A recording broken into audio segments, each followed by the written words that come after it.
Lonely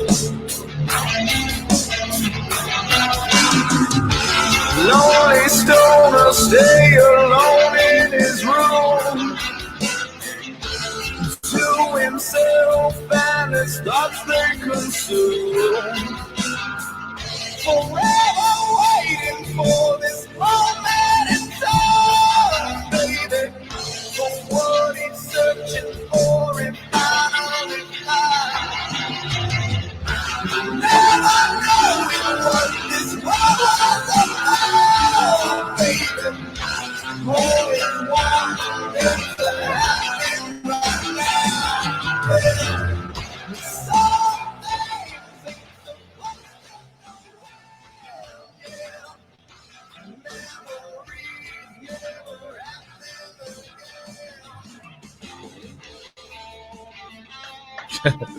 All right, there we are. Fuck, man. That was was a little hiccup. Oh, we're back on the. There we are. All right. Welcome to another episode of The Mics with Ryan D. I, of course, am Ryan D. And I am Steve Rogers. That's right. Welcome, everybody. And welcome, Shaelan Bowers, very funny comedian, very talented actor, friend of mine. How are you, buddy? Thank you. I'm doing okay. How are you guys? Not bad. Not bad. I'm doing well. It's hot. It's been a good week, though. It's been a good week. We just broke our little sobriety streak. Yeah. Did you? We were trying to stay over until the 4th of July, and we got through most of June, and then July 1st came, and we're just like, fuck it. Our friend, I think it's like a right now it should be a non-sobriety streak, right? Because everybody's drinking so much in quarantine. Right. Well, that was the point. Yeah. We were on very well. A good bender. A good. I mean, like 2 months long bender. So like, we need to take a break. Yeah. But I think we broke it last night because our friend, he's going through kind of a breakup, and he's in his feels, and so we're gonna do the boys thing. We're gonna be there. Yeah, we just showed up with a bunch of booze, and we're like, all right, well, let's watch wrestling. Yeah, I know all about that. You guys can come over here anytime and show me the same courtesy. This is why I wanted to do this with you. I thought maybe we'll do it this way because you had first of all, we'll get right into this. You had to take a trip to the hospital this morning, right? Yes, I did. Yeah. I don't know how well I'm going to try to. Is that the right side of my face now? Okay, so you can kind of see. I don't know how well you can see, but my cat, which was my divorce present to myself, decided to pounce right on my face at 1:00 in the morning. And you were asleep? He was running around the house and just jumping on everything. And I wake up in the morning and he knocks everything off every surface I have in the whole apartment. Yeah. And he jumped at me once and he got me here above my eye. That was the first one. And then I yelled at him and he ran away. And then he did it again. I had my eyes open. I was watching Groundhog Day, and he jumped and landed on my fucking eyeball with his back claws and sliced the white part of my eyeball is all sliced up over here. Oh shit. It was it was gushing blood. Oh my God. Yeah. It was a way to start the morning. Yeah, good morning. Up. Yeah, it was rough. It was 1:00 in the morning, I think. So got home at 3, but yeah, gushing blood. I had a paper towel in there, and it's just, I'm pulling it out, and my vision's getting less and less and less. It's really blurry. I was freaking the fuck out.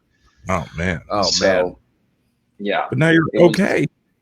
I'm okay. I'm on antibiotics, and there is a real thing called cat scratch fever. It's not just a Ted Nugent song. Yeah. Really? It's a real thing. Mm-hmm. Okay. They were concerned that I was going to have cat scratch fever, so they were like, "We're going to put you on some horse pills for a few days." And you're drinking on that. Well, oh yeah, I didn't even think. Fuck me, I didn't even think about that. Hey man, whatever. I drink on drinking on antibiotics. Why the fuck not? It's fine. Speed it up some. You'll be okay. Mm-hmm. Yeah. So anyway, yeah, we watching professional wrestling. Yesterday. Speaking of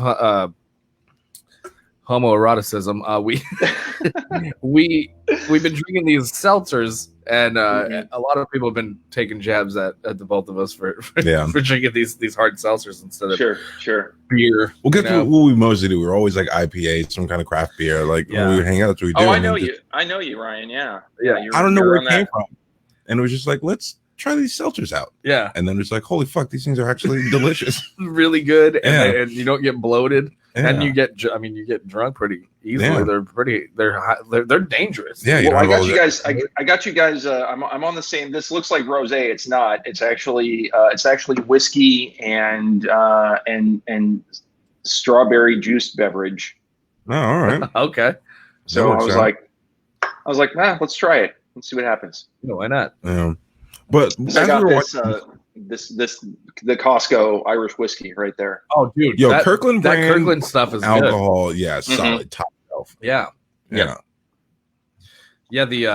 vodka, the Kirkland vodka is not bad. And the bourbon and the Irish whiskey, both good.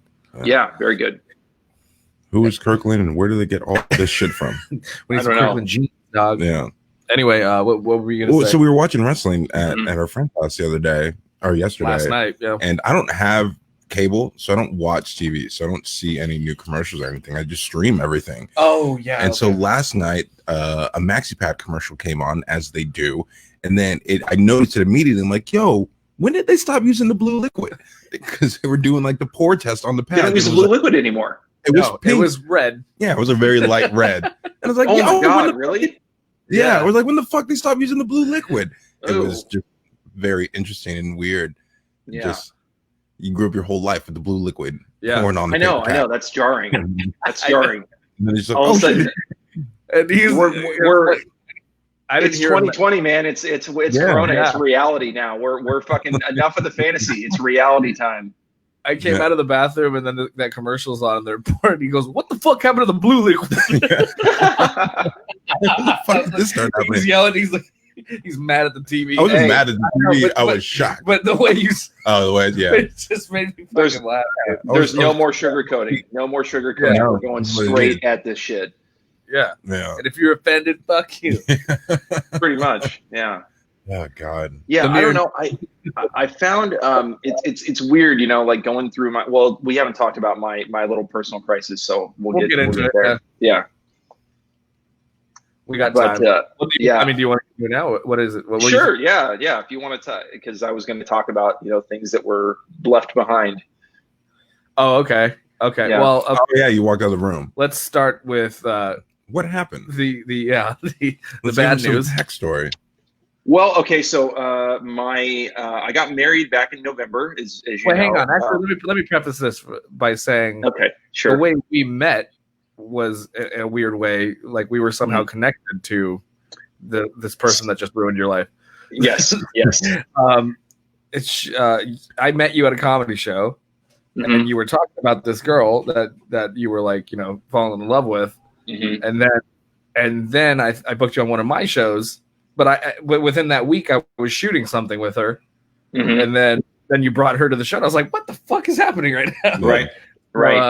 It was kind of a weird. So we had that connection. Yeah. Fuck. I mean, it's such a long story, but basically, she moved back to Germany on June 10th. Moved out of this apartment on, I think on like the 30th, I want to say the 29th of last month. And did in the middle of the night, like not say anything, left you a John Deere note? She left. No. I was actually in Orange County. I was staying in Orange County at my mom's place, and I came back, and she left a Dear John letter and flowers on the table. And here's the funny thing. Yeah, she left flowers in a Dear John letter. And so my initial thing is, because you have that like man gear where you're like, I just want to throw everything away and fucking burn everything and throw everything away.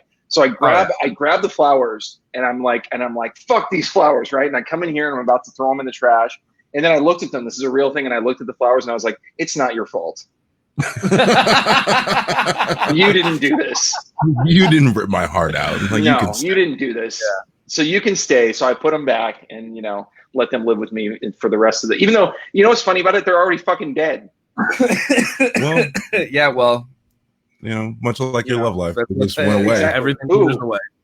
Well, I'm sorry. the funny thing about this is, and now I'm kind of going through the whole like she cheated kind of a thing. Yeah. Which is really hard because you it was emotional cheating for sure, because I called her out about flirting with this guy. Yeah. And she said, she admitted to the flirting, and she was like, I admit to the flirting, but the only reason I did it is because you weren't flirting with me enough. Oh my God. So let's unpack that. Her flirting with another man is my fault. Right. Yeah. Right. Yeah.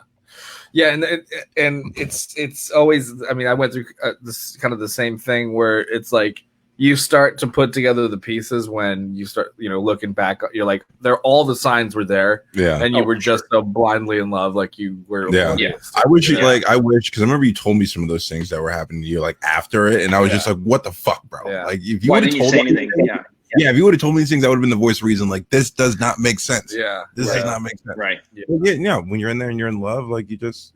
I was mostly in denial too. Like I didn't, it was like, nah, that couldn't happen to me, Yeah.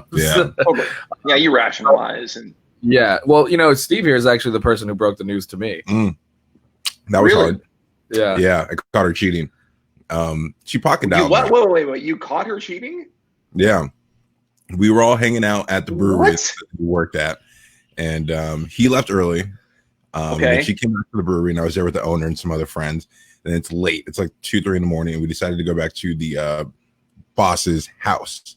And his wife, mind you, this is a whole fucked up thing. His wife was already trying to get me to leave with her earlier because she left like 2 hours earlier, and she called me outside to her Uber. And she's like, "Get in the Uber, come home with me." And I was just like, nah. Okay. Yeah, I'm not gonna say no. Okay. If I'm being honest, the only reason I didn't is because I drove there and I already told my friends I would give them a ride home. And I was trying to be a good friend. If I didn't have them there, I would have jumped in the Uber. Mind you, she had already come on to me a few times as well. Yeah. So so at the end of the night, what ended up happening, I told her I can't drive because I can't get in the Uber with you. So she said, "Give me my phone, give me your phone," and she put her address into my phone, and she said, "Go drop them off and come over." So I was like, "Whatever, fuck it." I've heard stories about her. And then, this is the wife of the owner. Yeah. So and then I'm trying to, and I was supposed to take Vicky home too. So I'm like, "Vicky, let's go. And then the owner was like, "Well, you guys can come hang out at my place." So I was like, "Oh, I was going there anyway." So I'm like, "Oh yeah, fucking good idea. Like, we'll go there. Like, Vicky, come with me." And she's like, "No, we'll get an Uber with her boss." So I'm like, "Cool." Drop my friends off, drive to Monterey Park. I'm there and I'm waiting. They're not answering. Vicky's not answering her phone. Then I call the boss. He's not answering his phone. I'm like, "What the fuck is going on?" I'm there for like half an hour. They call me back. And they're like, "Oh, we got an Uber, but the Uber got lost, and we're still here." And I'm like, "That's stupid. That doesn't make sense." And in my head at the time, I'm like, she's not cheating. And then I was like, "All right, whatever." And I get off the phone with her, and then I get a notification on my phone. And I was like, "What the fuck?" And it was a voicemail from her. I'm like, my phone didn't ring. And then I listened to the voicemail, and it was her and him in the act. And it was just like, what? Oh, fuck. Dude, that's like out of a movie. That shit doesn't happen in real life. It was a shit show, and I didn't know what to do. Like I held on to the information for almost a month before I told him. Like it was, I didn't want to hurt him, and it's like this should be way at me. I'm like, he needs to know. And then when I called her out on it the next day, and then she tried to say deny and say he was assaulting her, and basically trying to say he raped her, and she doesn't remember anything. And it was just like, dude. Wow. Look, man, I was there, and I know, you can listen to it. This does not sound like that at all. And she tried to play like nothing happened, but would still hang out with this guy, like nothing. Dude, it's like that old Adam Sandler. It's like sex or weightlifting, right? Yeah. And then she told him, and then shortly after that, she told him she didn't want him hanging out with me for like a month. Yeah. And it was just like, oh, she's trying to keep me away, so I don't say anything. And I'm like, ugh. And then I called him. Don't get fucked up. It was fucked up. It was rough. I mean, you kind of it's weird. Like when you realize that your gut always tells you the truth, right? Yeah. Your gut never fucking lies to you. My gut didn't, but I had no proof because I thought about it towards the end of the relationship. I'm like, I think she's cheating, and I have no proof. Yeah. So I can't say anything. Yeah. I just got this bad feeling. And then when I was right, it was just like, oh God, I didn't want to be right. And then, like I said, after this bomb dropped, it was like all these things that I had just kind of brushed off, like all started to make more sense. Yeah. It was like, I was like, damn, I'm so naive. Yeah. It's the same. I mean, for me, because like, Lynn broke off the engagement twice, only to turn back around and go, oh, I was going through something, and it's da, da, da. Well, and it seemed like it seemed kind of, I guess, fast, but then when I think about it, you guys had been going out for a while. So I'm like, it was a year and a half we were together before we got married. Yeah, that's a fair amount of time for you to. Yeah, it's not like forever, but it's a good amount of time. Yeah. Enough to kind of know what's going on. What's interesting is, talking about the gut, because this guy that the guy that I'm pretty sure she cheated with, I have his phone number, and I was like going to call him up and be like, dude, did you fuck my wife? Yeah. And everyone talked me out of it because my therapist was like, look, she already admitted to the emotional cheating, right? She told you to your face that she did that. And I was like, yes. So she goes, that's the worst kind. That's the worst. Emotional is, and it's like, yeah, I guess to women it is. To guys, it's a little bit different. Yeah. But she's like, do you really is it really going to make a difference if, he's not going to be honest with you anyway. Yeah. It's true. So like, what good would it do you? Like at that point, yeah, you're just adding more fuel to the fire. That's already raging inside you. Yeah, that's just kind of torturing yourself. For me, like the way I handled it, I just kind of, because I'm sure it's different. Well, yeah, dude. I mean, getting on stage was like, I mean, that night, I was like, I had this guy pick me up, and I was like, I need to go. Like, I had a show at the Improv. Oh man. I wish I would have seen that. And at first I was like, I don't know how the fuck I'm gonna do this. And then as it got closer, I was like, he's like, are you sure? I'm like, I gotta fucking get on stage, dude. Like, is this a good idea? Like, you need to process this. Yeah. But like, I'll do what you want to do. Like, I'll be there. And we're lucky being stand-ups and getting to vent in that way. Yeah, get it out. That most other people can't. We're really lucky. I mean, it's kind of. There's one other thing I wanted to say about like this thing, about the gut thing, because when I met this guy, because Lynn was it somebody that she knew, and you guys were mutual friends with or something, or no, not really. I mean, she booked this job to work on this this music video kind of thing, but they, it was a live band, and she was one of the singers, and they had to practice for a couple of months, and it was kind of a big thing. So I would drive her to rehearsal, and her rehearsal was in Burbank, and I live in Culver City. So I was like, and she doesn't have a car. So I was like, anytime someone can bring her home from Burbank, fucking fantastic. I don't have to do it. Awesome. Oh, okay. So it's like a work relationship. Yeah, so she was there. He was the keyboard player, and I remember, and I never met the fucking guy. And she came home, I think, early on. Not even the fucking guitar player. I know, the keyboard player. He's got that finger dexterity. Come on, dude. Yeah, it's like fucking. If you're gonna cheat on me, the keyboard player is even after the bass player. I know, dude. It's like, if you're gonna cheat on me with the fucking drummer, please. Show some respect, for fuck's sake. So this guy would, and I remember she talked about him the first time, and she's like, oh my God, the keyboard player, he's amazing. He's so good. He's so talented. He's so good.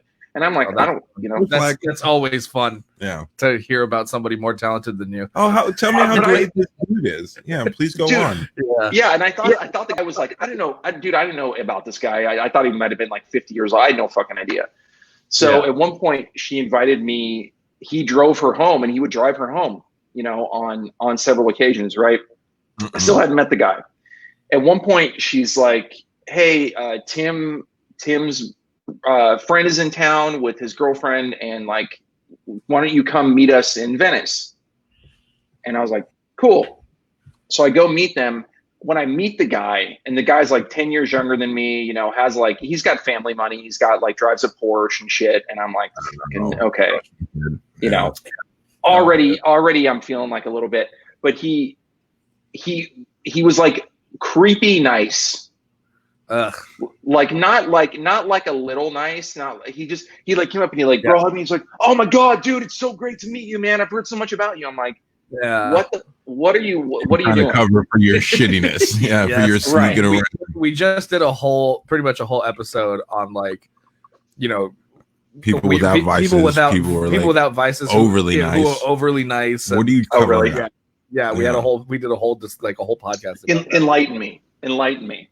Well, I always said, because we were talking about Chris D'Elia, and I brought up, I was like, you know what? He doesn't drink. He never drank, and he's always just like, you know, he drinks coffee, but he's like this, you know, sober dude, hilarious comic, you know, by all means, but like, I was like, he had no vice. But there's nothing there's nothing harnessing that darkness. You know, I feel like every person has to have something that takes the edge off. Yes, exactly. Yes, I mean, though stand up might be that, but I mean that can't be all of you, right? Like I don't know. I feel no, you got to have something. It's weird when someone doesn't have a vice. I agree. Yeah, I mean, like or like I'll give a pass to like somebody who's like a recovering addict, recovering alcoholic, you know, because at least I know that they were in touch with that dark side and they know what it feels like. You know what I mean? Right. But something like you don't do booze, you don't do drugs, you don't smoke cigarettes. There's always some dark shit, and but someone could be like that, but like I run marathons, like okay, you're taking a lot of time, you're bodybuilding, whatever. Well, what do you think about when I worked for Billabong, you know, back in the day, I actually worked for Billabong in Laguna Beach, you know, talk about a fucking Orange County job. Bruh. So right. Shaka bra. So I when I worked there was this girl, this Mormon girl that worked for me, and you know, typical Mormon girl, like very like, you know, blonde, blue-eyed white girl. And she, you know, and I was asking her, you know, we were talking about how her dad like because they don't drink coffee, right? No caffeine. No caffeine, nothing special, underwear. Yeah. So the man had never, you know, 50-year-old man never had caffeine in his life ever. Mm-hmm. Whoa. And and I was like, and my reaction to that is, go ahead. Sorry. Yeah, no, but that's exactly my point, especially when it's like religious. I mean, especially when it's religious reasons that keep you from you know, temptation or any sort of thing like that. Like that's, I mean, the easy target is the Catholic Church, you know what I mean? Mm-hmm. Like, sure. Yeah.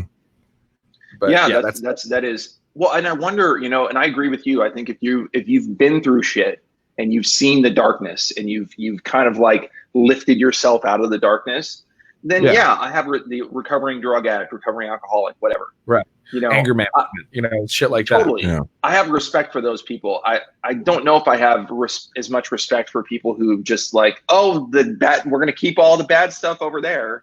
Yeah, because they just ignore it, and then it comes out in weird, creepy ways that they don't have control over. Weird, violent ways, it's just like sexual ways, you know, whatever. It's like, bro, just get it out. It's okay to feel this. But that was with this girl, with the girl that worked for me, like that was my point of view with her, and I was just like, I respect that. I guess that's cool, but you know, I just have more respect for people that kind of pull themselves out of the gutter, and she was so offended. You know, because like there's something to be said there. Because it's also a self-control thing. Yes. Where you can self-govern yourself, because like a lot of these substances are very addicting. Alcohol is addicting. Nicotine is addicting. But even if we're just talking booze, it's fun. It makes you feel good. You have a good time, but there's a limit. If you go over that limit, you know, you're going to be in a bad place. But if you can self-govern yourself to a point where, you know, I can dip my toe in that evil and come back out just to keep myself centered. That's how you can balance your life and your emotions and the good and the bad. But just not dealing with that at all. Yeah, never just avoiding touching it completely. And trying to push that shit down, you turn it into a powder keg, and it's going to come off with underage girls or murdering people in your basement. Like, I didn't know he was We had barbecues at his house all the time. I didn't know he had 30 bodies in his basement. Yeah. You know, like, I see it the most with couples. Like, if you ever see like a happy-go-lucky couple, like, my wife was amazing, and we did this, and like our kids are so, you know, Ivy League school, blah blah blah blah. They feel like I'm like he beats the shit out of her for sure. No, like, whenever I see those couples that are constantly updating and posting things like on Instagram about how great the relationship is, all I can think of are like Vietnam POWs where they're like, I know, they're right? fine, we're treating them well, but they're doing the Morse code in their eyes, like torture. That's what it feels like. You know what's so fucked up when you go through this healing process, and because I've watched hours and hours and hours on narcissism videos, and I'm like convinced that Lynn is a narcissist. Well, dude, just when you just said where she was like, I'd flirted with that guy because you don't flirt with me anymore. Right. Like, get the fuck out of here. Like, are you serious? Yeah, gaslighting me and everything's my fault. And fucking my current girlfriend says I'm a narcissist, and I went and read some deep articles about it, and I was like, yeah, maybe. Yeah. But if you know what's funny, if you even question, because I called when I was talking to my therapist last week, I was like, and I actually, you almost end up gaslighting yourself because you watch all the shit on narcissism and you go, oh fuck, am I the narcissist? Yeah, that's me. Yeah. And, but it's also, and then I asked her that, and I was like, am I the narcissist? And she was like, listen, the fact that you would even ask that question proves that you're not. Yeah. There you go. Because a narcissist would never even approach that idea of looking within and going like, oh, am I the problem? Never. Right. Looking at the symptoms, or whatever. Right. That's why I think most people who are deeply into horoscopes are very narcissistic. You can read any horoscope for any whatever sign you are. That's interesting. And they all apply to anybody. And it's just can you not see that? Can you not read every single one? Not just your month. Read every single one of them and see if any of those months apply to you. Oh, they all kind of do. It's like being a mentalist. I'm bullshit. Like a cross between like an Aries and a Cancer. Nobody's different. Right. My star sign and my moon sign. It's like no. You don't even fucking read horoscopes. Yeah. But like back on what you were like, Steve, something you said earlier. There was you when you watch all these narcissism videos. I mean, it's fucking terrifying because you have people saying that like, upwards of anywhere between 25 and 30% of people out there are narcissists, right? Uh-huh. So you hear that and you're like, holy fuck, why would I like, so you mean 3 out of 10 people that I could potentially meet and date is going to be another one that is going to fuck me over like this person did. And then that's one part of it. And then the other part of it is they're like, you need to be cautious. You talked about like, Steve, you were talking about like these relationships that are really, oh, my wife is amazing. Right. If they tell you like, if things are really, really great in the beginning, like magically great, you need to be like cautious. Yeah. Because that's a big thing. It's a honeymoon phase. It's going to fade. It's going to go away, and the true people are going to start to come out. But man, it's scary to think that. Yeah, it's fucked up, man. We've all fallen into it when it's like early and fresh, and you're fucking all the time. We're like, this person is perfect. And then a couple months in, that starts to wear away, and you start to really see who this person is. We're around each other all the time. Like, she's kind of a cunt, Yeah. Like, why is she talking to the waiter like that? Like, calm down. Yeah. Like, well, I mean, we basically had this conversation about our friends, our friend's girl that just dumped him. And then text him the next day, you're not going to fight for me? You're not going to fight for me? Yeah. But she was like, I don't get enough mental stimulation with you. Like basically saying he's stupid, like. But here's the thing, like she said the same shit to me, the exact thing.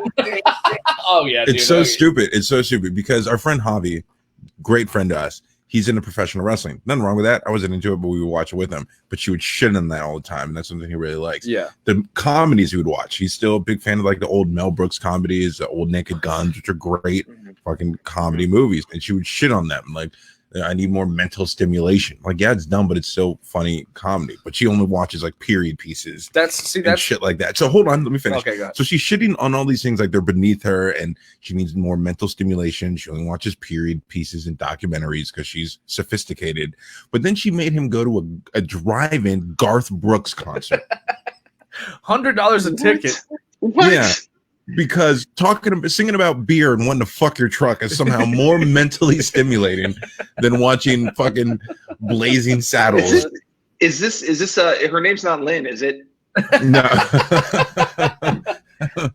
No, her name is Nicole. I was just thinking, like, should I say her name or not? But whatever. Yeah, fuck what her. is this basic white bitch name? Yeah. Well, it's funny. Well, God, that's so crazy because she said the same shit to me. She was like, I need more intellectual stimulation. Yeah. From you. It's like, that's what she said.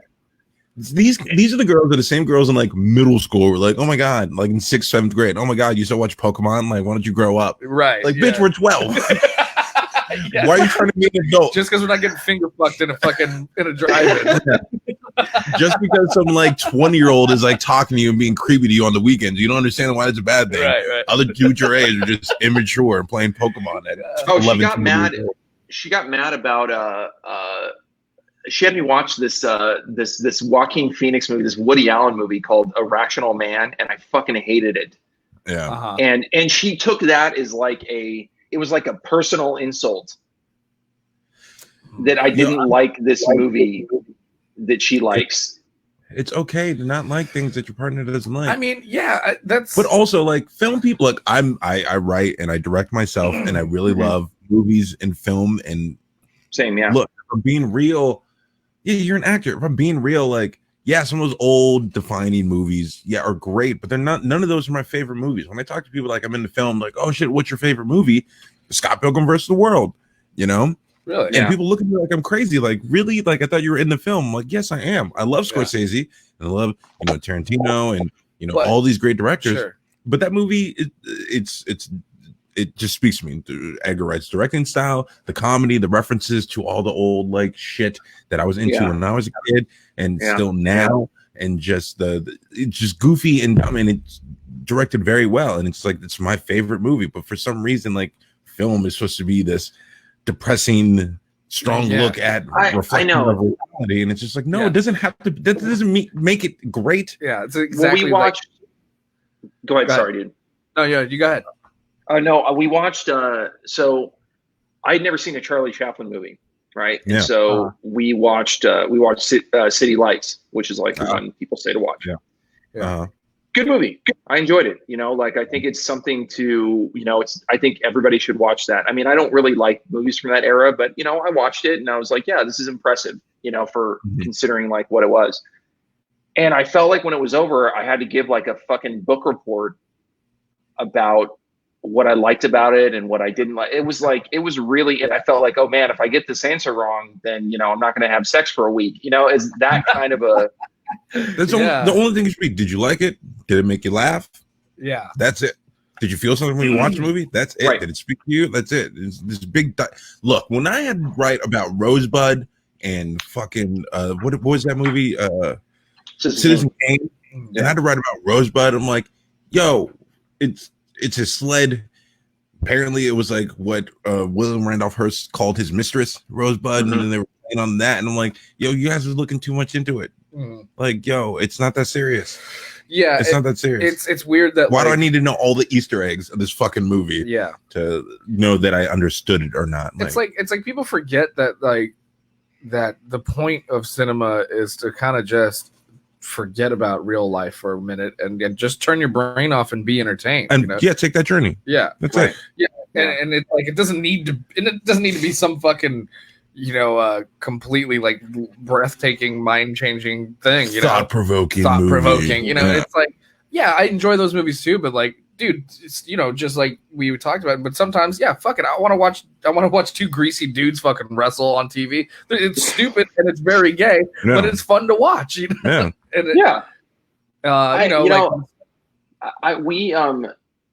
there's. Because one of the big disagreements that we had is, like you were talking about, Steve. I mean, she comes from a family of classical musicians, right? Like her whole, her mom's like I said, she's half Chinese. Her mom's first violinist or whatever. Like they're all like, both her parents and her step parents, all classical musicians, touring, like doing big shit. So, and I love punk rock. Like I'm a big punk rock guy. Sure. And to her, there could be nothing worse than punk rock, because it's just the antithesis of everything that she thinks is classy and good and everything. And my reaction to that lots of times was look, people, just because we're comics, we can talk about this. Like, just because you go on stage and you tell dick jokes and that's your act, that doesn't mean that that's all that you're capable of. Right. Right. That's what you do. You choose to do this. This is your area in which, you work. Yeah. And that's what connects. Just because you play punk rock doesn't mean you can't sit at a piano and play Bach. Yeah. That doesn't mean they're not, they can both exist in the same world. People have this like one track mind of like, I like classical music, but nothing else is as good as that. Or I think I've had this argument a lot, especially with hip hop, where people try to tell me like hip hop's bad because they just sample things and it's not original and things like that. But then also at the same time, I do my argument because they're like big rock fans. I'm like, oh, so rock is original. They didn't steal those riffs and sounds from people. That's why I talk about Led Zeppelin being the best cover band on the planet. Yeah. Right. All rap does is talk about sex and violence. I'm like, and drugs. I'm like, oh, Johnny Cash, Cocaine Blues. Yeah. Hot for Teacher, Girls, Motley Crue. Like, what the fuck you talking about, bro? Like, you can't make these, like, stop. Just stop. Just appreciate things. Any Frank Sinatra song. Yeah. Just appreciate and honestly, when it comes to hip hop, I mean, that's one of the reasons why, back I really got out of it when it started becoming more about money and girls and cars and stuff. Because because one thing that punk and hip hop had in common for a long time was it was like about shit. Yeah. It was about like the real shit. Especially in the 80s, man. In the 80s. It was poor people making poor people music. Dead Kennedys, like Bad Brains, and that. Yeah, Bad Religion too. It was a voice for the working class. Like that's what it was. And then things change, but it's all changed. I listen to classical violinists and Mozart and Bach, so well, everything else is just beneath that. I was dating a girl who was like a classical trained singer, so at least she listened to like classical music and stuff too. Yeah. And I was like, well, that's cool, but she had no real taste in like modern music. She would listen to just brain dead fucking pop and stuff, and it was like Metallica's like one of my favorite bands, right? And so I remember I was like, I need you to listen to this and tell me this doesn't have elements of classical, like the way I'm like, tell me these people aren't like classically trained musicians. And I played Orion from Master of Puppets for her. I mean, it's a fucking symphony, dude. I have to comment on this actually, and I don't know if you knew this about me. And it's funny because I used to talk about this on doing stand up, and it became like a thing. But I actually am like I said, I'm a big punk rock fan. I've got fucking AFI tattoos, old AFI, not want to be pure AFI. I want a Mohawk AFI. Yeah. Mom won't let me get one. So. But I like Nickelback, man. I do. I'm a fan. And people used to like talk about this, and it's like, oh, you can't like punk rock and Nickelback. I'm like, fucking yes, I can. Whatever the fuck you want, dude. What is and I love how people are like, oh, Nickelback is the worst band ever. First of all, no fucking way. Yeah, have you heard of Simple Plan? Yeah. Yellow Card. Creed is the worst band ever. Thank you very much. Oh, yeah. I mean, they're up there with. Yeah. Okay. They're up there. Well, dude, but have you seen? Speaking of Metallica, though, have you seen Nickelback cover? Like, this is gonna blow you, dude. They fucking crush it. Yeah, they rip. Yeah, they're just easy to make fun of. And their lead singer had hair made of top ramen. Exactly. Very easy to make fun of. Yeah, one of my favorite videos on the internet is if you ever, I don't know if you've seen these, but if you look up, you remember, did you ever, there was a trend, dude, me and my brothers used to get drunk and watch these shreds videos, which is basically like, it was a trend where they take concert footage of like, big bands playing, and then they would dub them so it looks like they suck. So like, so like, the fucking drummer's tempo will be off, and like the guitar is like, it's on, not in tune and stuff. And dude, I have to see these. You have to send them to me. That's fucking great. So funny. And the Nickelback one cracks me the fuck up every goddamn time. I'm gonna see if I can bring it up. If you guys want to keep talking, I'll try and find it. See if you can bring it up. I want to see that. But yeah, it's funny. No, you're right. I mean, you can like whatever you want, but I mean, it's funny, and it was like. I remember when they did that Deadpool thing where it was like when the like family friendly Deadpool 2 came out, and then he had that video like defending Nickelback. And I was like, oh, cool. Now it's cool to defend Nickelback, motherfuckers. Yeah. Like I've been on stage, because Deadpool said it, so now it's cool. Yeah. My cousin's a musician. Actually, he was the singer of that song that we played at the beginning. and he was defending Nickelback on Facebook not too long ago. Look, too. like I said, Nickelback is a punching bag, and they're very easy to make fun of, but they do have some decent songs. I'm not. Are they lie. like? Yeah. What's so bad about them? Like, can he not sing? Can they not play their instruments well? No, they can. They just became they're the good joke. musicians. It's just they became the joke because it's just they're an easy target. They're very like it's very arena rock, fucking like butt rock, easy listening. Like you know what I mean? There's no substance to it. Well, but okay, but here's the thing: like we have bands like that now who are still doing that. They don't fucking Fall Out Boy now. Everything they put out is basically arena rock. Oh my god, Fall Out Green Boy. Day, arena rock, but nobody gives them shit like they gave Nickelback, and I'm kind of defending them right now. No, absolutely. I don't. It's because it was because people jumped on that. Yo, that Hero song they did after 9/11. That's a spot. Well, Spider-Man, yeah.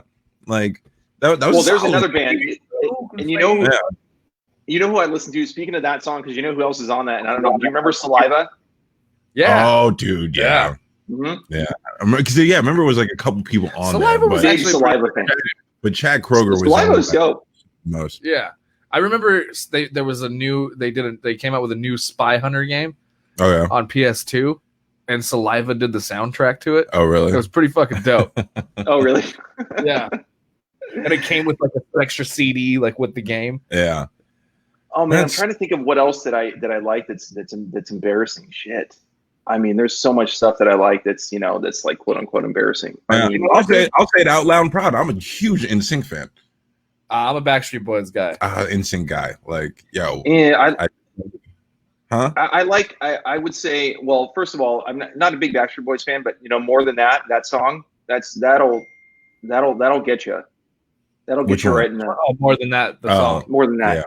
Yeah. I'm not going to sing it, but it's on a little album called Black and Blue. Well, like, dude, I love Lana Del Rey and fucking Florence and the Machine. Dude, I had not listened to the only Lana Del Rey song that I knew was the one from the Great Gatsby remake. Oh god, such a good one. Young and Beautiful. She did it. Oh, yeah, that's solid. So that's the only song of hers that I knew, and I was with Eric Allegria. We were driving back from Pismo Beach, and he was playing like another great. Shout out to Eric Allegria. So I was driving back with Eric, and he was who, by the way, lost his drone at Pismo Beach and was gonna like go dive in the water and fucking risk his life to get his drone back. He's always doing those drone videos. I know. Did he get another one? Crazy person. Yeah, he did. Yeah, he got one in Solvang, so he must have gotten a new drone. Oh, did he put that stuff up from Solvang? Yeah, I just saw it. I just commented on it. Really? I never saw it. Okay, yeah, because I was with him. Oh, you were? Oh, cool. He needs that shit. Yeah, I was there. So, because we were on our way back from Pismo and we went and stopped in Solvang, but he was playing Lana Del Rey on the way back, and I was like, "This is some good shit, man." Yeah, dude. That I think what Lana Del Rey, at least for me, where I think it came from, a lot of people making fun of her because I didn't hear about her, but I used to watch SNL and she was a performance, so I never heard of her, and so she performed and she did terrible. Oh, really? And also she had like a bad rep doing like interviews too. Yeah, and so this first I saw her, I'm like, dude, who the fuck is this chick? She kind of sucks. And then I actually went and listened to her music, and I'm like, oh shit, this is good. Like, what the fuck happened? Like, maybe it was just like nerves. Her voice isn't. Yeah, I mean, her voice isn't that great. I mean, let's be honest. Her voice is like, it's passably good. You don't need a great voice to make good music, right? It's her unique, writing. Her writing is outstanding. Yeah. That's why, like, I feel the same about Leonard Cohen.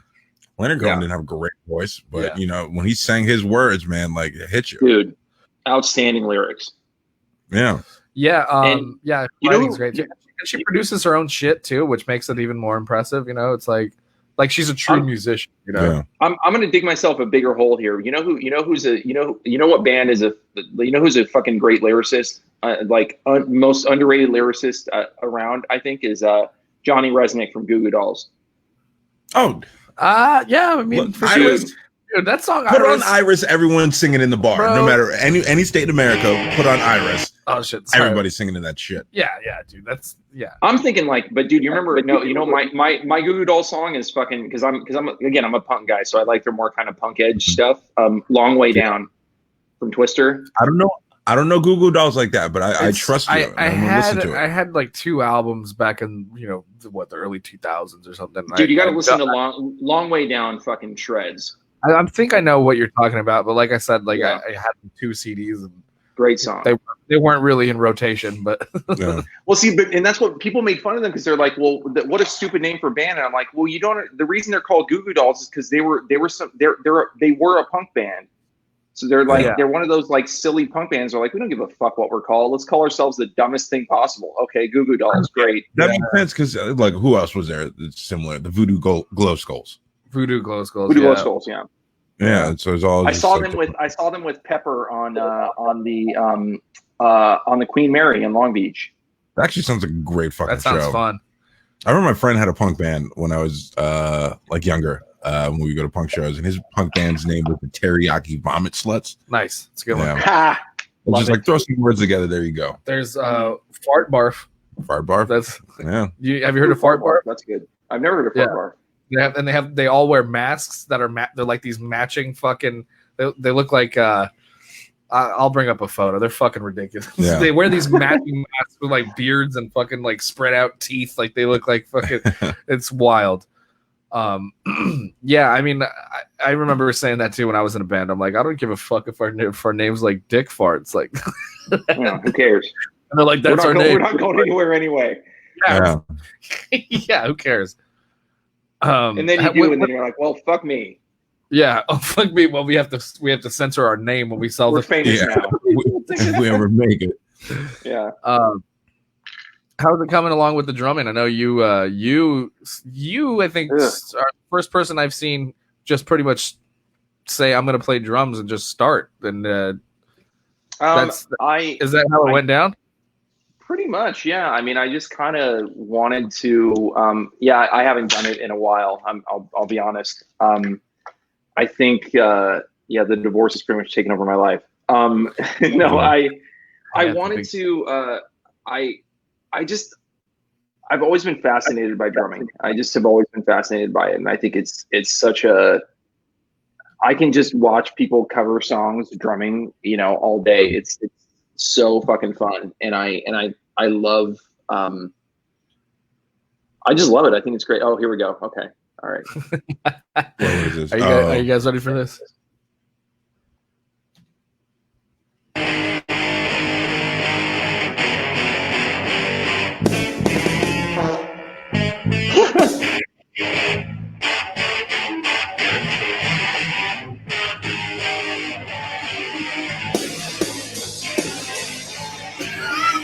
What the fuck?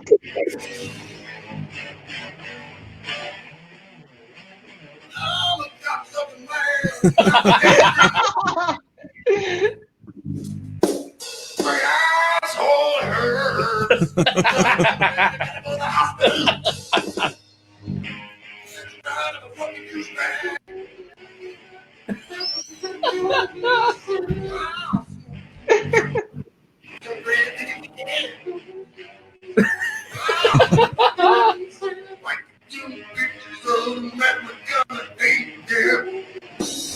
What's he saying? My asshole hurts. And it's not from Spicy Food. It just sounds like middle school, like your first middle school band. Yeah. Playing together. Yeah. This was Chad down the street in the corner. Yeah. Well, see, that's a problem too. Of course, and his name has to be Chad. Yeah. Wow. Yeah, it makes it easy. Yeah. If his name were like Chris, it'd be way harder. Shit cracks me up every time, dude. That's great. Yeah, so there's a ton of these videos. There's like Slayer shreds.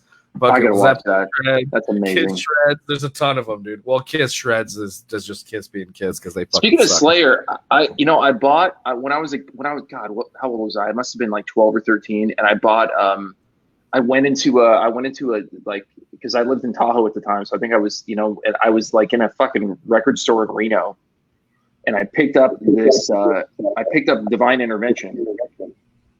Okay. And it was like way too, and I thought I was a pretty badass little 12, 13-year-old, and I put that on and I was like, can't do it.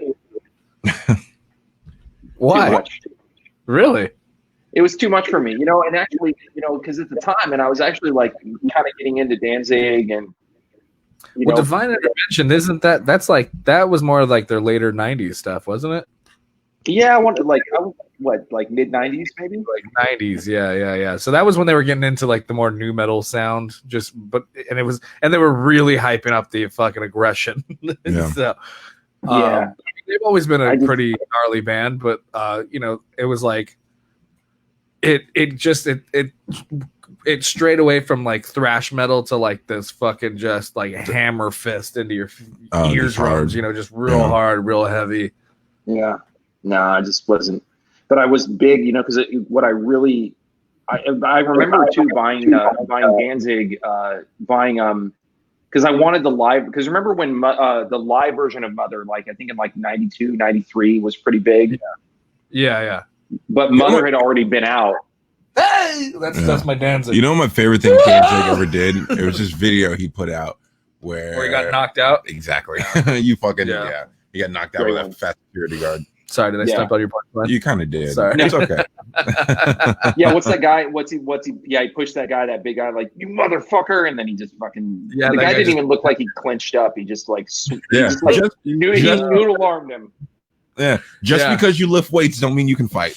Like, I mean, the dude was like that guy's dick level, Know what I didn't know about Danzig though, when they were first talking about making an X-Men movie in like '99, they were talking about him being Wolverine. There was like a fan petition to get him to play Wolverine. He would be pretty short, little, buff dude, and I'm like, I mean, like as far as like body-wise, perfect. Yeah. And was it you that I don't know if this is true or not, or if I just made this up, but I think I remember somebody talking about Danny DeVito being a Wolverine. Oh no, Stan Lee said in the early 90s, Danny DeVito would be a great Wolverine. Because Wolverine in the comics was 5'2", 5'4". Yeah, he was he's like a little short guy. And, that's why everyone like underestimated him, but he was just like ferocious.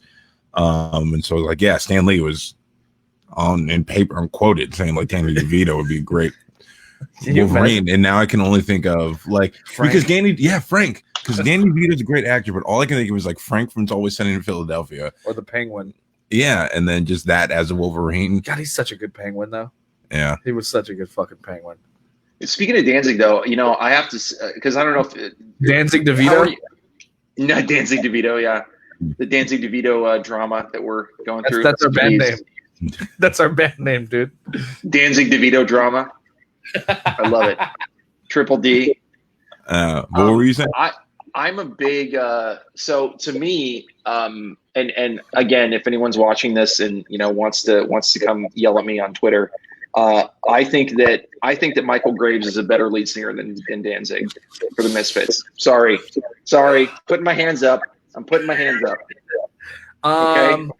Singer? I mean, look, I'm not mad at that. Let's Graves is a better singer. Let's be honest. You really struck a nerve now. Okay, let's talk about this let's talk about it. Who would you say is a better singer? Who is if we're going to talk about talent, I mean, they're different. It's like you can't fucking, you can't compare. You absolutely can't compare. The same band, two different guys taking over the front. But when Graves took over, it became a totally different band. They may as well have changed their name. So did they not play any of the old songs? Original? Did, but they did, but they don't sound like they should. Okay, think about this. I can't even think of his name. I don't remember either of their names right now. But the lead singer of AC/DC now, Bon Scott. Yeah. No, Bon Scott was the original. No, Brian Johnson. Yeah, Brian Johnson. Brian Johnson compared to Bon Scott. I think Bon Scott was better. I think it's damn near indistinguishable. Yeah, I mean, luckily they found somebody. But you can compare the two because it's the same band. It might be a different singer, but those two were almost emulating each other. You know what I mean? Like Brian Johnson, was kind of doing Bon Scott. But it's more. But like here's my thing with Graves, right? Like Danzig spent a lot of time. He half the time he was being himself. The other half the time he was trying to be fucking Elvis or Jim Morrison. Okay. Okay. If we're performance, because that goes into it too. Performance. Okay. Originality, sure. Graves. I think he's a better singer. Mm-hmm. Right. Okay.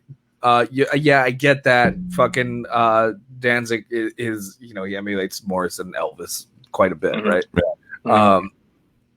I think Danzig was a great frontman. I've never seen really anything with Graves. I don't like the shift of how much they embrace the whole psychobilly scene. That's mostly what bothers me about it. Well, see, they went more to me. The Graves stuff is more. The Graves stuff is more like straight ahead, punk, than the Danzig stuff. I think it's more like upright bass, fucking, slick greaser hair shit. Really? Well, because dude, to me, because "Dig Up Her Bones" is like that is a punk rock song. That's a good one. Fucking, and their version of what is it? "Death Comes Rippin'" is pretty fucking rad too. Yeah. Yeah. But yeah, I mean, I love the Danzig stuff too. It's like I love both of them, but I mean, I think just I'm more of a Graves guy, and it could be an age thing too. Because I was kind of coming up, in my adolescence when Graves took over. Yeah, I think it might be that too. Is I got into the Danzig Misfits, and then like when I heard, when I finally came around to hearing that era, it was like, oh, this isn't the same shit at all. Yeah. It's like I don't like this. Well, they're both fucking psychopaths. We know that. Yeah. I don't know. Like, I don't know. The thing that I wish existed are better recordings of the Danzig era stuff. Like Agreed. a lot of that Agreed. mix is fucking terrible. Mm-hmm. Yeah. So the Graves stuff is just way better produced and sounds much better. I have to tell you, because I made a breakup playlist, as you do when you get divorced. Nice. Mm-hmm. And one Wait, thing hold that on. What was the first song you put on that list? the first song I put on the list, was probably, oh man, probably Asia, fucking,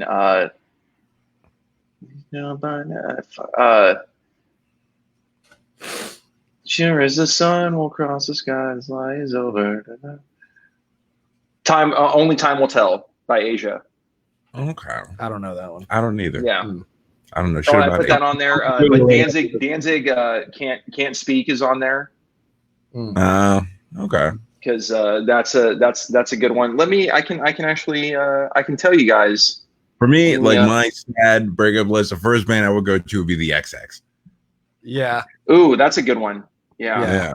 Metric. Yeah, throwing some shit on there from them. Even Leonard Cohen's Hallelujah. Oh god. So it's really like that last verse came dried hard, and then it was like, woof. These are some good ones. I got a Special by Garbage on here. Uh-huh. Yeah. Fucking speaking of Goo Goo Dolls. Oh, Iris. Fucking Right. Iris. Yeah. No, that's not on here. I got Right Side of the Bed by Atreyu.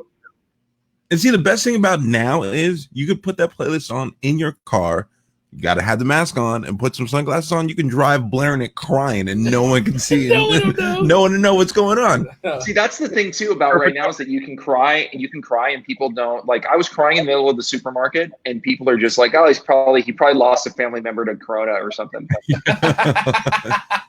I just don't want those tears to get anywhere near me. Keep those fucking tears in, you motherfucker. Keep your tears to yourself. Yeah, but it's like, because no one's gonna assume. They just see you wearing a mask and crying. They're like, it's got something to do with Corona. Well, let's actually get back into this. How are you? How you holding up? How you handling everything? Like, what do you feel? Do you feel completely torn? I mean, you seem okay. I'd feel better if the cat wasn't ripping my face up. Well, yeah. Well, you should have got a dog. Probably. True. Probably. Yeah, one of my friends was like telling me, he's like, dude, you single guy with a cat. I mean, you're already shooting yourself in the foot, dude. Do you ever want to get laid again? I mean, is this? I know you find a girl that's really into cats, and there you go. You could. But also, I'm assuming you live in an apartment. You can't get a big dog. No. So you want to get a little shitty, like, yeah, well, why not? Little tiny dog. That's not a real dog. Come on, and dude. I don't like. Yeah, I want to get like. I grew up with Akitas, with fucking Alaskan, with Malamutes, like big dogs. Yeah. I mean, So- if it's not if it's not a restriction in the lease, I mean, you technically most of them are. Most of them, like, apartments are like, yo, dog over 30 pounds, like, go fuck yourself. Yeah, I barely made it with my dog. I have a fat ass bulldog. So to answer your question, though, I mean, I'm holding up okay. I mean, I think that it's going to be. You have these schools of thought where people are like, oh, fucking, go out and, like, I think you told me when we were talking on the phone, you're like, yeah, I didn't really start to feel better until I went out and got laid again. And, I was like, all right. But you can't go anywhere now. Yeah, and that's what makes it tough now is, you can't really go anywhere and meet anybody. And it's like, unless you want to get corona. I mean, just close the bars. Like, yo, I knew that shit was man, happen. fucking my luck. Someone would give me both C's, corona and chlamydia. Yeah. Double C's, yo. Yeah, exactly. Like it was kind of, this was for me, this was kind of it was the first, real traumatic thing that I was like, this is just how I'm going to have to handle it. And I know what I need to do. And I know what I need to put myself through, and I know how bad it's going to be. But at the end of the day, I know logically, like, I was able to compartmentalize it and be like, I know this is for the best. I know that these things, this is actually a blessing, but like, I also know that I can't help how I feel. And those feelings aren't just going to go away. It's okay. You know? Yeah. It's I think the most frustrating part, I mean, and everyone knows this and everybody talks about it, is that you have like a couple good days and then you have a really shitty one. Yeah. And you get to the end of that second day that's good and you're like, oh fuck, man, cool. I'm getting there. I'm finding my way. And then you get hit with a brick wall of memories and emotions. Exactly. You're cleaning, you fucking find something. Now you can't get out of bed and you're just laying there. Don't eat. Miserable. Exactly. It's fucking, it's tough, man. It's just, and I wonder, well, I mean, one of the hardest things about this is my mom actually, and I found out, my mom took $9,000 out of her retirement, out of her 401k to pay for our wedding. Wow. Oh, fuck, man. And come hell or high water, I'm going to get that money back from Lynn. I'll tell you right now. Corona's over. We're going to fly to Germany. We're going to get Tila Tequila, and we're going to get that money. Like, bitch, like, you owe me this. You owe me this. Like, yo, I'll be the muscle. $5,000. Let's go. I'll be the muscle. Like, yo, you did my boy dirty. Yeah. What are you going to do to pay exactly. for it? I don't know how you say that. We'll just get off the plane. Incline out of mensch. Yeah, that sucks, man. That's rough. For me, I mean, there was a couple things like financially that I'm still paying for, but like I was talking to him. Well, the thing that was different for me was she kept trying to get in contact with me, and I was just refusing. Like, I was like, I don't want to meet with you. I don't need, like, and it was like, I'd already gotten everything that I felt was important. So, or whatever, it was just like, it got to a point where I was like, I don't need the fucking loose clothes you have of mine, like, just fucking keep them. And all the shit that I have is going in the garbage, and I don't like, I'm not going to see you. I don't need, I'll give you anything you actually need, but like, it's and then I'm not going to let you trap me. Yeah, other than that, I'm not going to get in a room with you and, like, let you play with your fucking mental games. Because it's not a bad thing, but you're not strong enough. Yeah, exactly. That was it. Exactly. I knew I would break. I would buckle if I was in the room with her, and I would probably go back. And I knew that wasn't the best thing.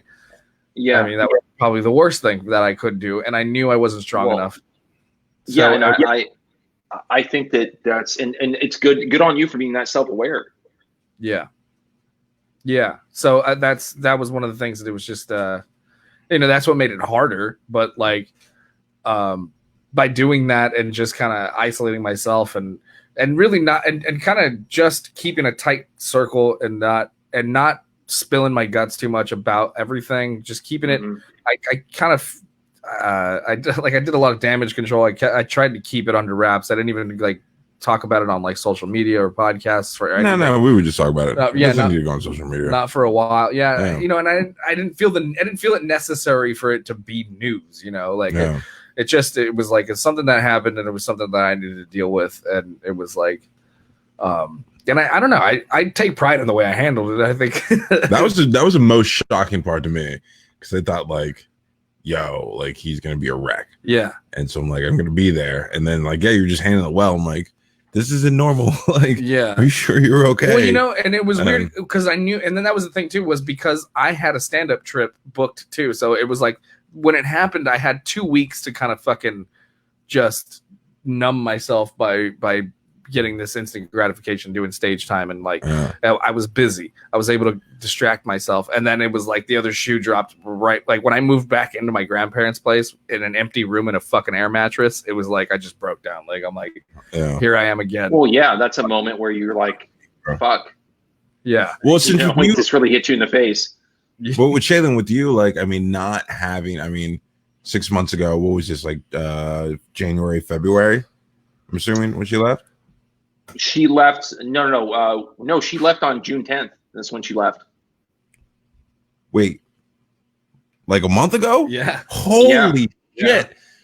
Because Yeah. that was one thing I was gonna ask. Like, oh yeah, you got married 6 months ago. Like, We got married in November. Yeah, November 11th was our wedding date. Yeah. Fuck, man, I'm sorry again. Like, Jesus, it sounds terrible, but like, Dude, you haven't been able to do like stand up. Like, so how have you been like getting like the aggression out or anything?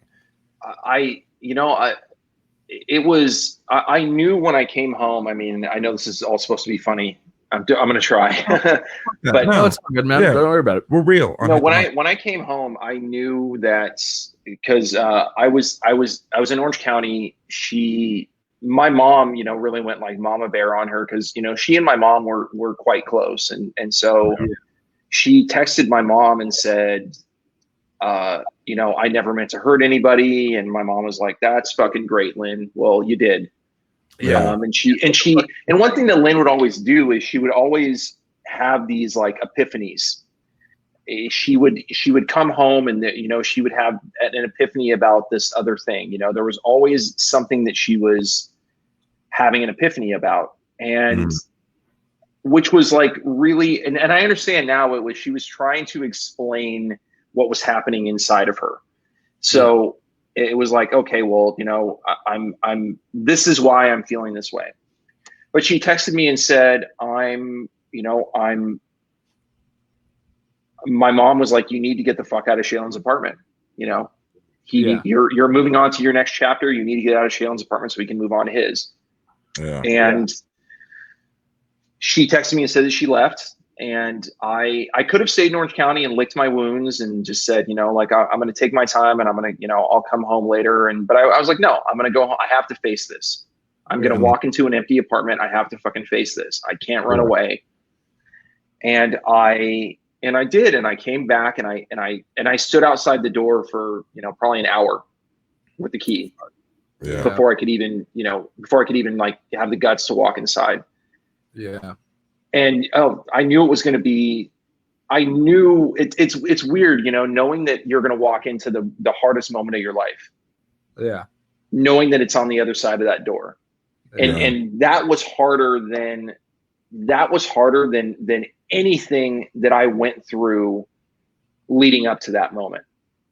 And the shit that I went through leading up to that moment was unbelievably awful. Yeah. But because that's the realest moment is her officially being gone. You walking into an empty apartment. Yeah. All her stuff. Absolutely. Absolutely. And it was, and I spent, shit, man, I spent entire afternoons. I spent hours on the floor, just couldn't even stand up. Yeah. Yeah. It's weird that, everyone deals with it differently. But like I said, you seem to be holding up, all right. I think you'll be just fine.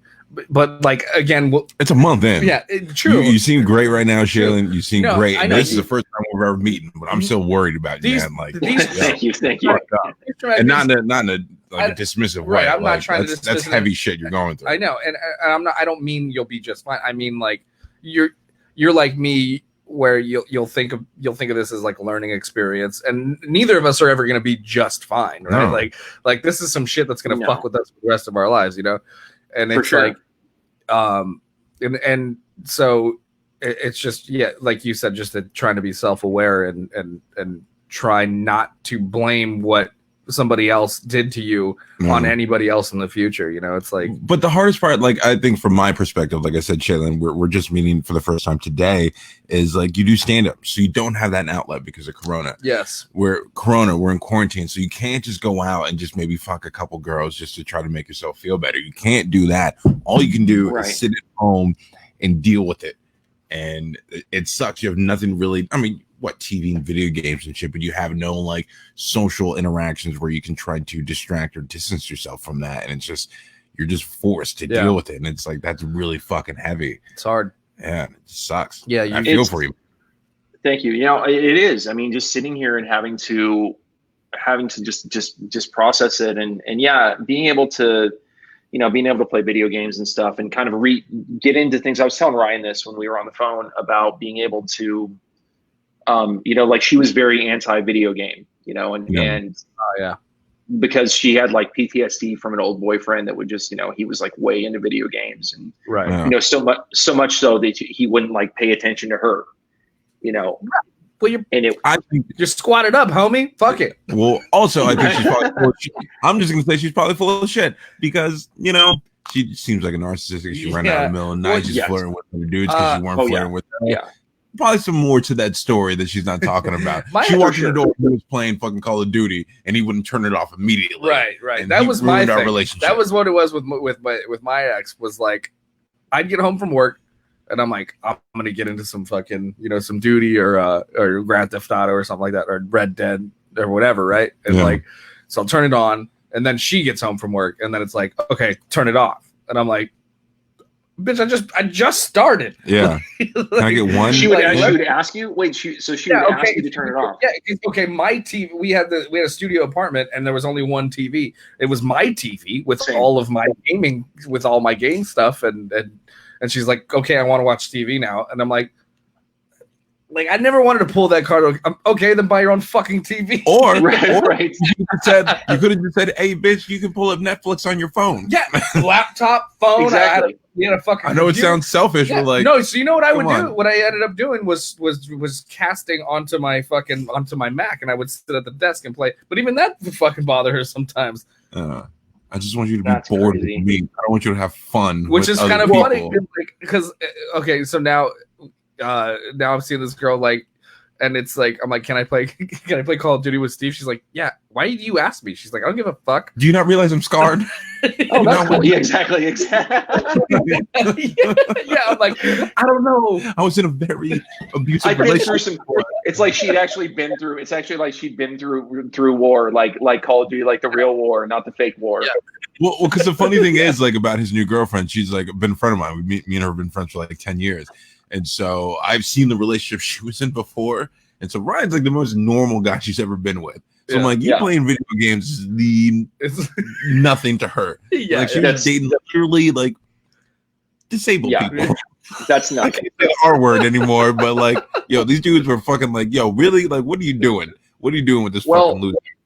And it's kind of interesting. Like, you have these things, right? Like, I was examining this when I was going through this whole process, and I was examining just what it's like to when you have things that like Lynn would get mad at me about. It's like the video games thing was a thing, but also like we would talk. I would talk about money in mixed company. Which I understand is not a good thing to do, right? So she would take things that are like legitimate. I'm a hypochondriac, for instance, right? So the money thing, the hypochondriac thing, she would take things that were legitimate beefs that are like kind of maybe personality quirks that I have that I should work on, right? So then I would go, yeah, you're right. I probably shouldn't do that. And then what would happen is, that was like a pass for her to control more things. Yeah. And then I would go, yeah, you're right about this thing, and you're right about this thing. But here's the thing I just see right now with that is, like, she would pull out your faults and bring them up to you, and you would realize, like, oh shit, I do this. This is something I could work on.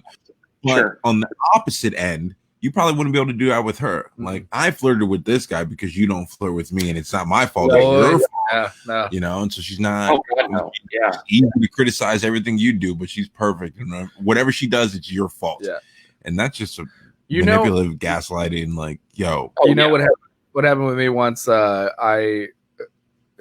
used to bartend, so she would come home and talk about all these dudes would flirt with her all day, right? And it used to not, I wouldn't get too fucking. But then it got to a point. I'm like, what are you trying to say? Like, are you bragging? Like, what do you want? Yeah. Like, they tell me I'm beautiful. Why don't you tell me I'm beautiful? I do every fucking morning, and it doesn't matter when I say it. You don't listen. You listen to all these fucking strangers. That's what's important to you. It's so weird. And then the one time I was like, I'm not even trying to brag or start anything. I was like, yeah, it was weird. This bartender was like clearly hitting on me, like at this show that I did. Oh, you want to fuck her? Yeah. Was she pretty? All this stuff. I'm like, what the fuck? Was she cuter than me? I'm like, stop it. Yeah, chill out. That's yeah. I don't know, man. I really think that you're right. I mean, I think you're right, Steve. She would not have accepted that. She wouldn't have accepted the criticism. Yeah, no, it's a control thing. Like you said, she wanted to control every aspect of your life, but wanted to do her own thing, and you weren't allowed to question her. And that's also I don't know the proper term for it, but it's bitch. I think that's what would be. I wanted to bring this up, and I forgot about this earlier because I think the day that she left or the following day, I can't remember which, but I talked to like a couple of my ex-girlfriends, and I told them, and even just random girls that I would talk to, and they would say, because Lynn at one point said, I don't want to use the term wife anymore. Huh? Yeah. She said that. She's like, I don't want to use the term husband and wife anymore. And I was like, okay. Tell them we're friends. Right. But when I said that, this is my roommate. This is the dude I live with. Like, what? I told these girls that she said that she was, because she didn't like the pressure and the responsibility that came along with being a wife. So when I told her, she was definitely fucking other people. Yeah. Jesus Christ. Yeah. And she needed the validation to like just to subdue the guilt. You know what I mean? Like she wanted you to. I'm lying to all these guys and telling them I'm not don't married. Don't call me your wife. So to make me not feel bad about telling people I don't have a husband, just don't call me your wife anymore. It'll be okay. Yeah. I don't know. And I don't know. For me, I feel like being married makes it such a simpler thing. You know what I mean? Like wife, husband. John Mulaney. That's my wife. It sounds so adolescent when you're like, you be my girlfriend, right? Yeah. It's like, get your hands off my wife. It's makes it a little bit simpler. I just don't understand how people can be that shitty and manipulative. Like I don't either. You don't feel bad at all. Like we were talking last night, and I was telling you about a time like years ago.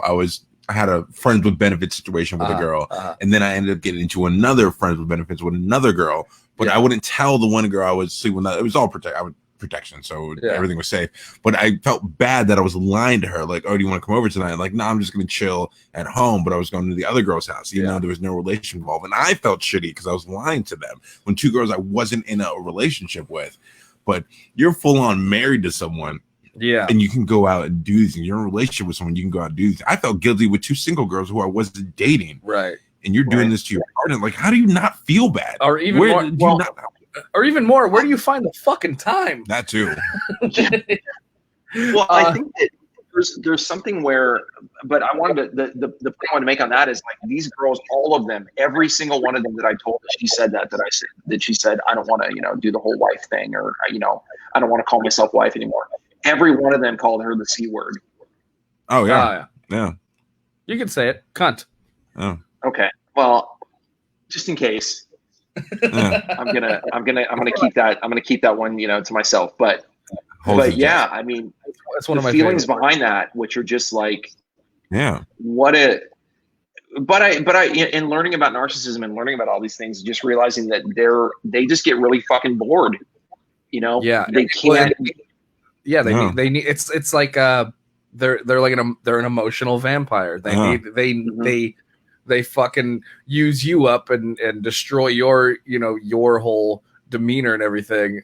So that, and then they have to move on to somebody else, get it from somebody else because they can't fucking. Yeah, and it's not just not enough. They broke you down too much. They need it from somebody else. It's not just women too. Like, go ahead. I'm sorry. No, go ahead.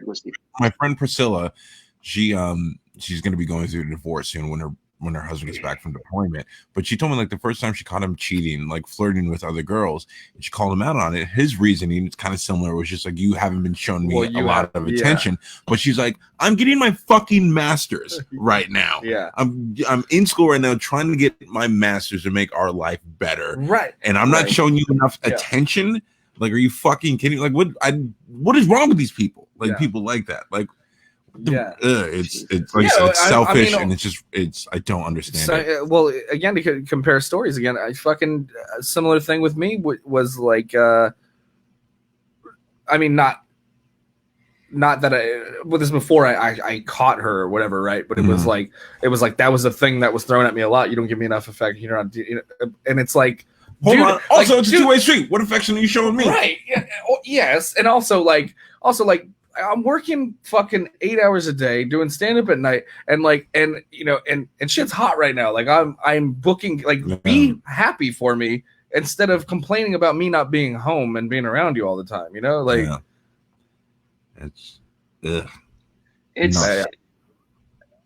I honestly don't. I go through this whole thing of thinking that nobody's 100% narcissist, right? Yeah. And very few people, I wouldn't say nobody, but very, very few people are. And you see these things that are troubling, and you want, like, I want a smoking gun, Ryan. You know what I mean? Like, I want to be like, aha, I got you. This is it. This is the thing. Yeah, because there are just as many things that she did that were not narcissistic as were. Sure. Yeah. But you also don't want to be. You don't want to be that person like snooping around looking for a reason, right? Like you don't, because I mean, not only that is that a terrible effect on your relationship, but like that's just so exhausting to be that adamant about trying to find someone fuck up, you know? Right. Yeah. There's just no. You're right. I mean, that's the best way you could put it. Is it's exhausting to go around and go and try to follow that logic, and it shouldn't be the way that it. You realize that it shouldn't be the way that it was.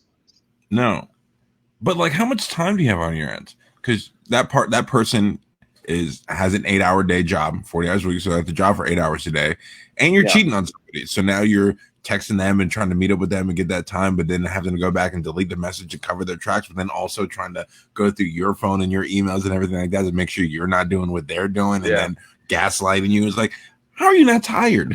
How are you not tired? Aren't you exhausted? Don't you just want to hang out?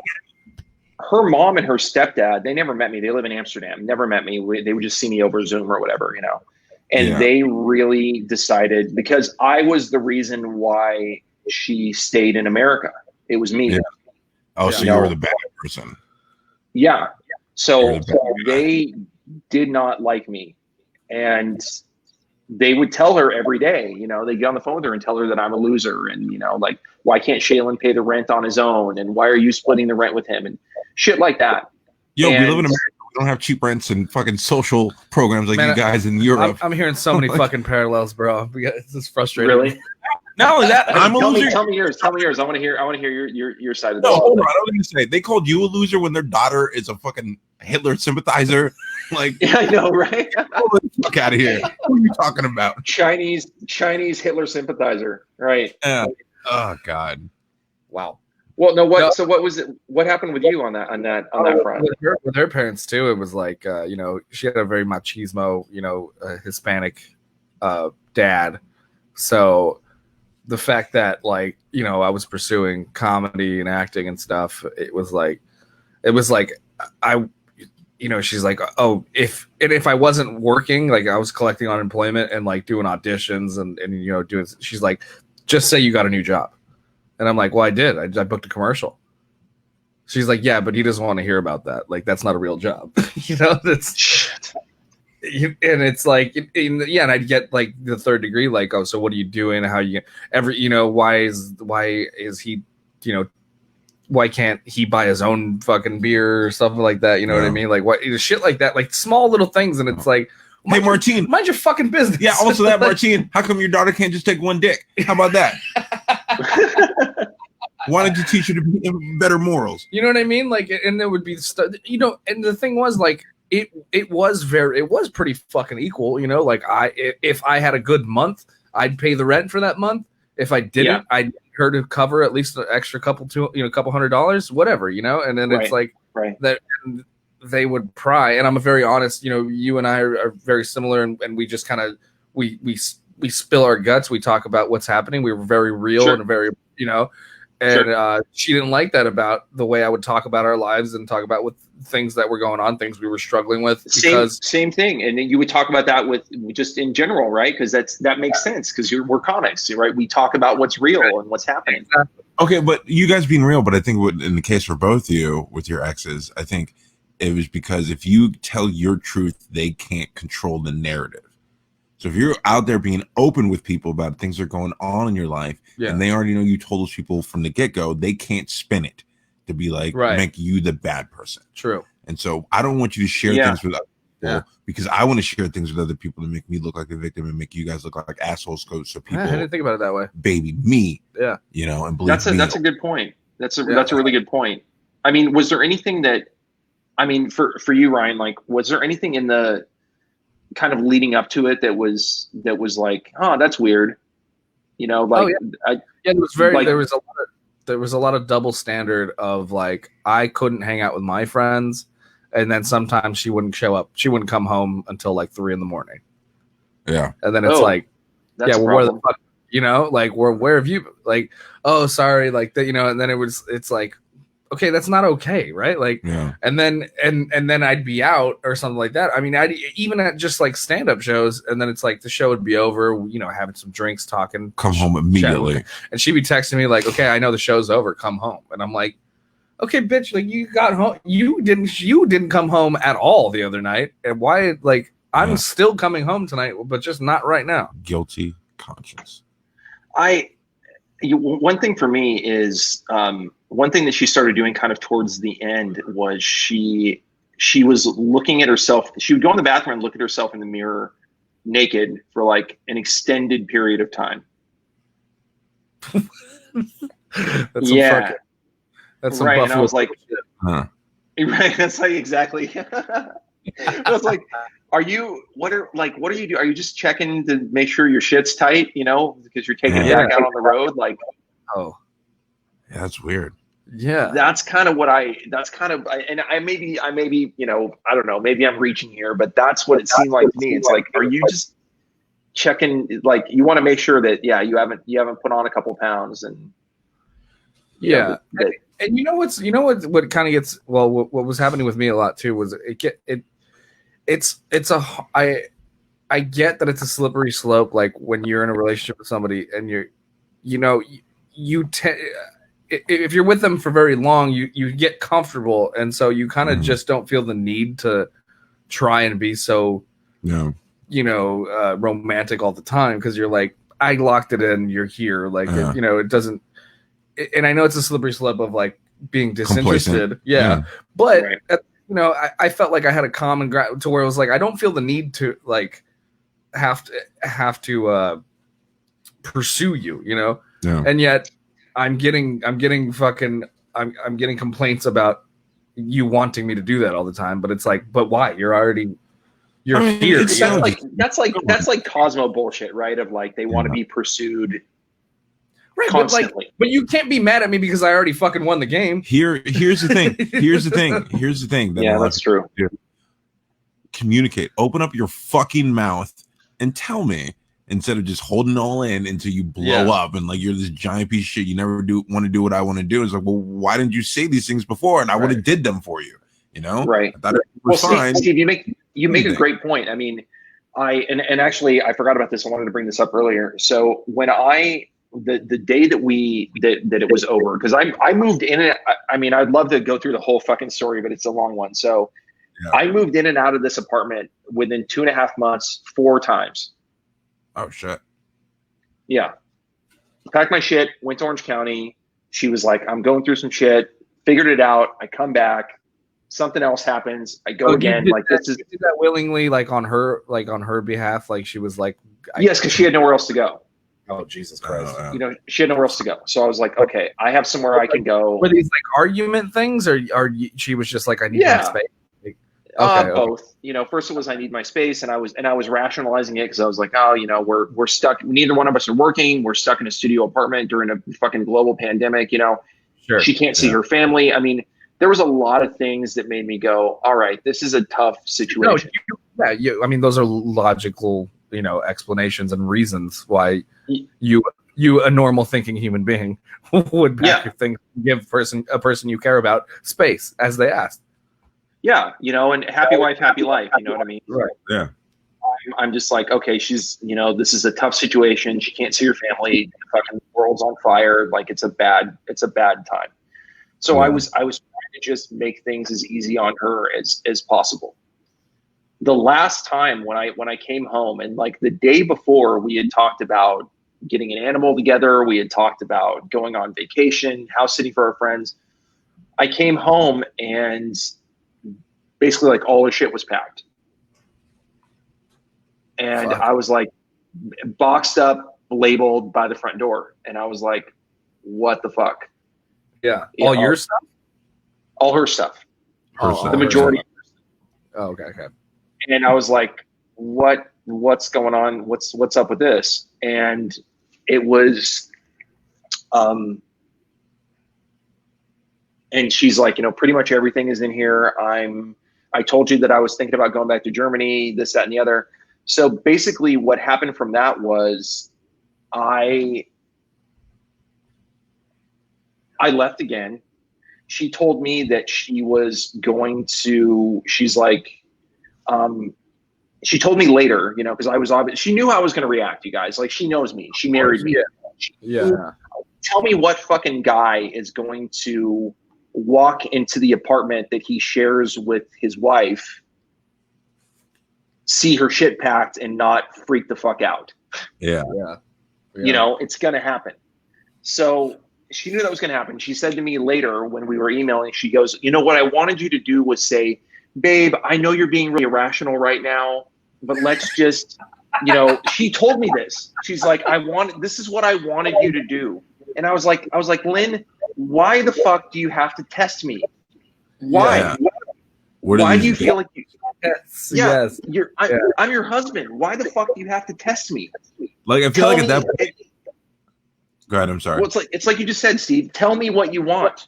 If you want something, tell me that you want the thing that you want. So instead of shit, don't work. Yeah. Instead of testing me, here's what you do. If that's what you wanted me to do was say, babe, I know you're really, you know, and stressing out right now. Then tell me. I need you to hold me and tell me that it's going to be all right. That's what I need from you right now. Don't fucking test me. Don't manipulate me. Tell me what the fuck you want. You're not a cat. Yeah. Even cats tell you, look, come meow, like, yo, my bowl's empty. I'm fucking hungry. Yeah, like, what are you doing? Yeah, something. Yeah. How does a cat got better communication skills than you? No shit. Right? Man. Fucking it's just, it's insane to me, man. Like, You bitches! I just don't. Yeah, I don't get it. You know? I really, and I will never understand that. But I mean, it's and here's where the narcissism thing comes in too, because I read an article about testing in relationships and why people do that and how detrimental it is to the relationship and how it can just, you know, destroy relationships. So I find this article and it's like exactly what we went through. Yeah. I email it to her and I'm like, hey, I want you to read this. Nope, that's not me. Why did you send this to me? Yep, not me. I don't do that. Bro, I had a situation like that. It wasn't with a girl I was in a relationship with. It was a girl I worked with, or we worked with. The girl from Orange County, the first AD. Okay. And we did this promo for Ryan. I directed, and we found her, and she's our AD. And then, like, we finished the video. Ryan posted it, but he forgot to tag her in it. And then she started coming at me sideways and just flooding me with all these texts like, I'm going to ruin your career. I'm going to tell everybody. This bitch was crazy. I'm going to tell everybody never to work with you, that you hate women and you treat women this way.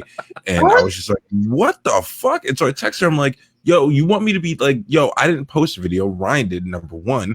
He didn't do it on purpose to exclude you. I kind of did. I know that, but I didn't tell her that. And, like, she was the worst. She was the worst. She was the fucking worst. But yeah, and threatening me with all this stuff. And then like, yeah, I told him like, Ryan posted, I didn't. I could talk to him and have him do this. But I'm like, what makes you think I would want to do anything else with you the way you were threatening me? You know, like, this is so goddamn unprofessional. And like, yo, you want to work with me again? But you're doing all these things that are super unprofessional and threatening, sending me all these threats to ruin my career. Like, what the fuck are you talking about? She's like, oh no, I was just saying that to get your attention. And it's just like, what? Yeah. What? I hate to see what you do with somebody you're dating. Yeah, like, Jesus. It makes sense now that you're a single mom. I would love to get your attention. Yeah, like, what? It was an easy conversation. It should have just been like, oh, I saw Ryan post that video. You forgot to tag me. Can you tell him to add me on there? Yo, I got you. Not like, you piece of shit. Like, I'm gonna tell everybody you guys hate women and mistreat them. You're gonna ruin your career. No one's ever gonna fucking work with you again. And it's just like, yo, whoa! I didn't even know he posted it. Number one, like, bitch, like, what? Well, the thing was, I wasn't even sure if I was going to put it up because it was like basically a commercial for my comedy show at Route 66, and then the pandemic happened and the lockdown. So I was like, I'll just hold on to it for a while, and then finally I was just like, well, fuck it, it'll be a little entertaining thing to put out, you know? So crazy. Yeah. You can solve so many problems with just having a rational, calm conversation with people. That's it. That's all it takes, you know. I mean, I should be grateful. I mean, I one of my buddies, well, you know Ben Gonzalez, right? Yeah. So Ben, he actually told me, I think right after it happened, we were talking, and he's like, dude, you really got to consider yourself lucky. And it's like, you're at that point where I don't want to hear that shit. You know, I don't want to hear that. I'm like, you know, this was like the day she left or the day before or something like that. And I was like, I don't want to hear that right now. But he's like, no, look, man, there's no kids, there's no property, there's no money, there's none of that shit. And she's leaving the fucking country. She's not even. It's not like she's moving. It's not like she's moving down the street and you have to bump into her and shit. You know, dating apps with other dudes. Like she's leaving. She's gone. So, and it was only, you know, a little over 2 years of your life. I mean, you weren't in this thing for 10 years. Yeah, that was important for me to realize too. Was just like, we never actually got married. We were engaged, and it was like, we got no kids. I'm like, there's literally nothing keeping me here. So you know. I don't even need to second guess this. Like, fuck it, you know? Yeah.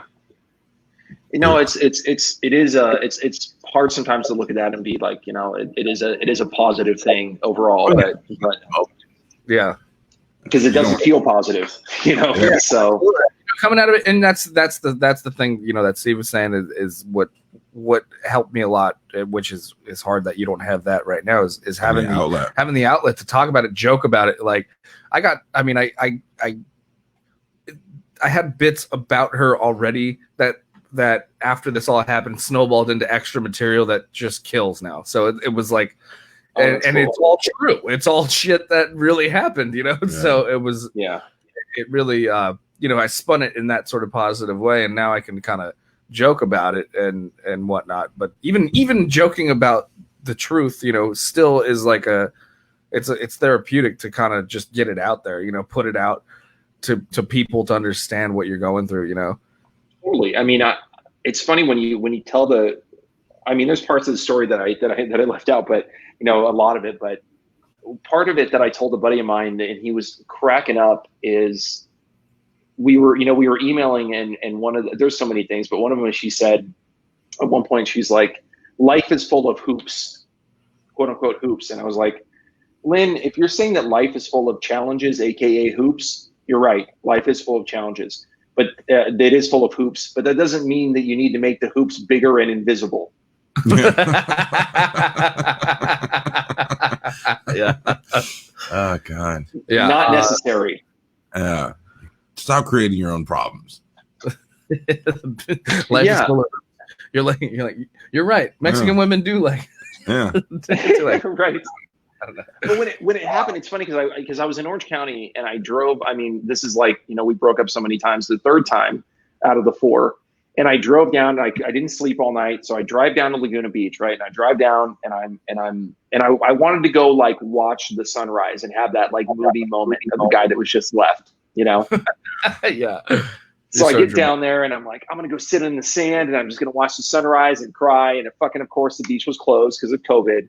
Yeah. So I just drove around in circles, and then I was driving home, and it was like, I don't know, 7:30 in the morning at this point.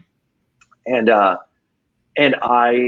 was like, I need to drink. I'm just going to start drinking. I don't fucking care. And this is what entered my mind. I didn't even think about, it's 7:30 in the morning. I'm like, what can I drink right now that's like appropriate? What do people drink in the morning? Mimosas. And I was like, duh, mimosas. Exactly. Yeah.